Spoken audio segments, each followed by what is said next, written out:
안녕하십니까, 정인태입니다. 외국인 노동자 이민 서두르라. 불법 체류자는 41만 7천 명이다.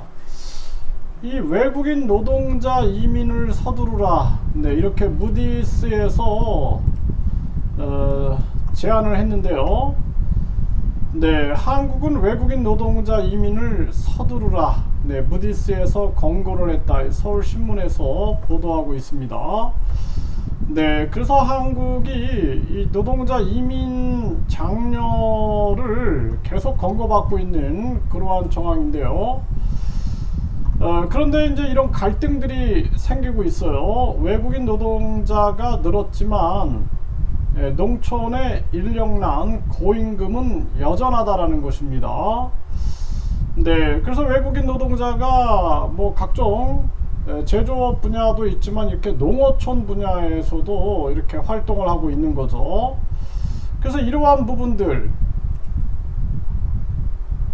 조선 현장 외국인 노동자 무단 이탈 대책 마련이 시급하다. 지난해 9월 이후 43명이 잠적했다라는 거죠. 그래서 이제 불법 체류를 하는 거예요.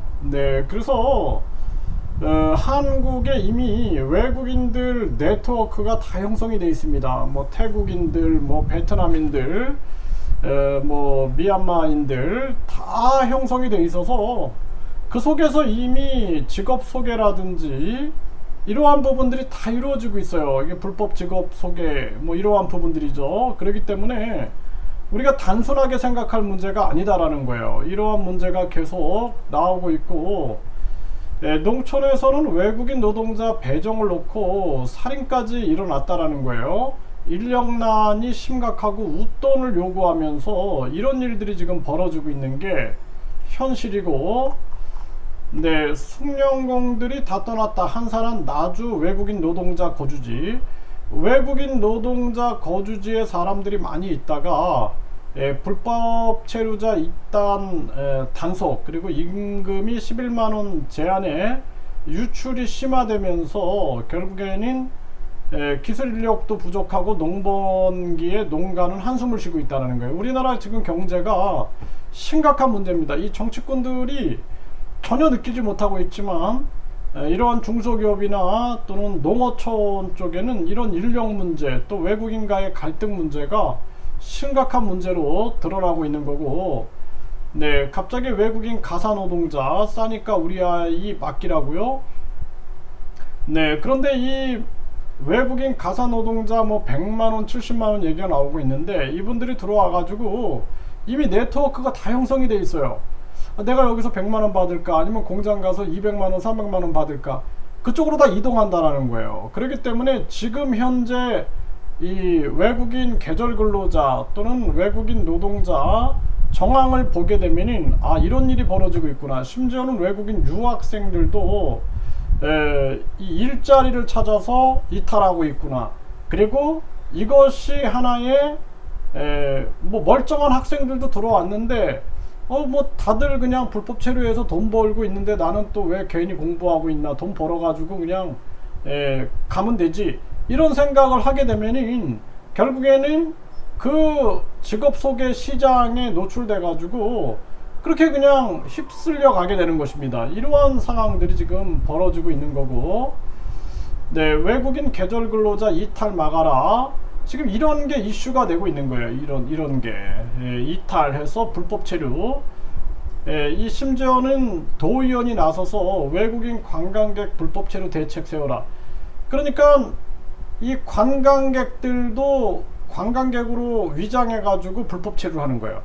또 유학생으로 위장해서 불법 체류하고, 근로자로 위장해서 불법 체류하고, 국제 결혼 위장해서 불법 체류하고, 이런 문제가 심각하게 드러나고 있다는 것입니다. 불법 체류자는 41만 7천 명이다. 최고치를 경신했는데, 제가 얘기했어요. 40만이 아니라 금방 이게 이제 50만이 되고 100만으로 간다. 그래서 이러한 문제를 해결하는데 큰 국민 세금이 이제 들어가게 됩니다. 심각한 문제예요. 왜냐하면은 비전문가들이 앉아가지고 외국인 정책을 진행하고 있는 거예요. 비전문가들이. 그래서 현장에 가보면은 아세안 지역 쪽으로 가보면은요 이미 시골까지 독일어 교실, 일본어 교실, 영어 교실 이러한 것들이 만들어져 있어요. 아니 왜 이 논 한가운데에 건물이 있고 거기에서 영어 교실이 운영되고 있는가? 저는 좀 깜짝 놀랐어요. 그런데 거기 보면은 이미 그 영어 교실에서 캐나다, 뭐 호주, 뉴질랜드에서 근로자들을 뽑아가고 있는 거예요. 수시로 와서 면접 보고 있고, 이번에 제가 아세안 지역 출장 가보니까 한 외곽 지역에 이미 기숙형 일본어 교실이 만들어져 있는 거예요. 기숙형 일본어 교실이 아주 뭐 학교 수준으로 이렇게 이루어지고 있는데 100명 정도가 일본어 교육을 받고 있는 거예요.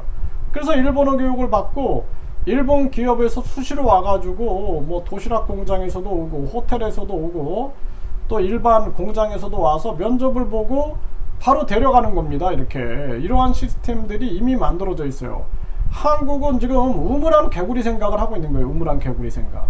네, 그리고 중요한 거는 일본이나 호주나 뭐 뉴질랜드라든지 독일 이런 나라들은 관리 체계가 돼 있는 거예요. 관리 체계. 우리나라는 관리 체계가 안 돼 있기 때문에 그냥 호구처럼 인식돼 가지고 이 불법 체류자가 계속 늘어나는 겁니다. 이거. 그래서 이 불법 체류자 단속을 하게 되면은 또 그 나라에서 한국인들을 복수하는 경우가 되게 많아요. 네, 그래서 보복하는 거죠. 보복 행정을 해가지고 한국인들을 어렵게 만드는 거죠. 이 불법 체류자 성범죄 폭행 절도 다시 외국인 범죄에 긴장을 하고 있다는 것입니다. 가뜩이나 국내 범죄도 심각한데 이제 외국인 범죄가 늘어나게 되는 거고, 이창용이는 제가 이거 빨리 해임해야 된다는 얘기를 했는데 이제는 저출산 고령화 때문에 장기 저성장 진입했다 이런 발언을 했는데, 급격한 금리 인상으로 기업 가게 다 망가뜨려 놓고 이제는 저출산 고령화 타령을 하고 있어요. 심각한 문제가 아닐 수가 없고, 외국인 노동자가 내국인 일자리를 빼앗고 있나 여기에 대해서 KBS가 팩트 체크를 했는데 갈등이 생기는 겁니다. 갈등. 네, 외국인 노동자가 내국인 일자리를 빼앗고 있다 해가지고 이제 갈등이 생기고 있는 거예요. 갈등이. 그래서 한국이 앞으로는 이 외국인 갈등이 굉장히 심해질 겁니다. 정치꾼들은 이걸 잘 이용하죠. 그래서 뭐 개고기 먹는 사람 안 먹는 사람 갈라치기 하고, 남성 여성 갈라치기, 전라도 또 경상도 갈라치기 하고, 계속해서 이제는 또 외국인 내국인 갈라치기 해가지고 자기들의 정치적 이득을 쌓아가고 있는 것입니다. 그래서 대한민국의 미래가 아주 암울하다. 저는 이 걱정이 많이 됩니다. 이 문제 해결하기 위해서는 빨리 저출산 문제를 해결해야 되는데 이게 아주 심각합니다. 이게 학벌주의, 외모지상주의, 출세제일주의, 그리고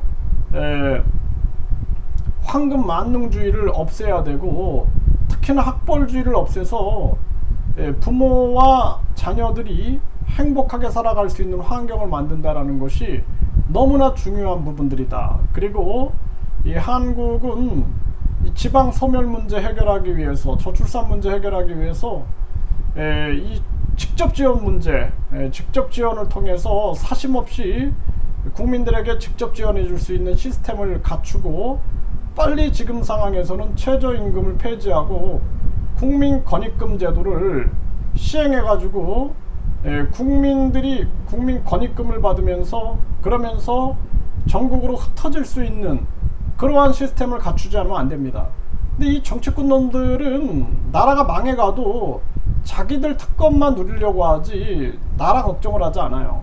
그럼에도 불구하고 우리 국민들이 지금 계속해서 특정 정치인들 만세 부르고 앉아 있는데 참 심각한 문제가 아닐 수가 없습니다. 이 미소 군정 시대에 이 좌익 우익으로 나눠 가지고 계속 갈등하고 싸우고 내 편 이겨라 네 편 이겨라 이러고 있는데 정말 한심한 대한민국의 현실이 아닐 수가 없어요. 대한민국은 지금 무엇보다 중요한 게 저출산 고령화, 자살률, 서민경제 붕괴, 그리고 이 급격한 다민족화, 이거 해결하지 못하면은 대한민국은 앞으로 엄청난 갈등 속에서 나중에는 손을 댈 수가 없을 정도의 위기 상황으로 갈 수 있다, 이렇게 말씀을 드릴 수 있습니다.